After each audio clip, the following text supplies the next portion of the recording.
Эч бир далил жок да. Эч ким айта албай атат да, моундай болгонун. Эч бир далил жок. Же бир жазуулар, же кандайдыр бир аудио, эчтеке жок да. Эчтеке жок. Жөн эле ушундай эле бир кармалчы. Мыйзам боюнча 1 жылдан кийин кое бериш керек. Ал дагы мага иштебей атат да. Андан тышкары мынау оор операция болду да, ал операциядан кийин дагы буйгамагына кое бериш керек. Закон боюнча. Аны да кылбай атат да. Кыскасы Аспековго мыйзам иштебей атат, такыр иштебей атат. Дашковкачы? Дашков, билбейм, анын Дашковду кое бериптир го, аны дагы ооруп атат деп. Ал операция болгон жок, мага окшоп. Же дагы башкача бирденке болгон жок. Эми мына Сыймык Жапыкеевге мен көзүмө бербей койдум. Теркөөчүлөрдүн кызматташпай койдум. Экинчи иш козголуп атат. 6 жыл мурун бир квартира алгансың, ошого төлөгөн жоксуң деп. А мен квартиранын акчасын төлөбөсөм, алар мага кантип которуп берди ал квартираны.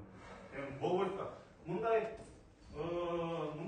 кандай дечем, зөөкүрлүк Атамбаевдин убагында да болгон эмес, мага карата Жээнбековдун убагында да болгон эмес, эмнегедир ушул бийликтин убагында болуп атат да.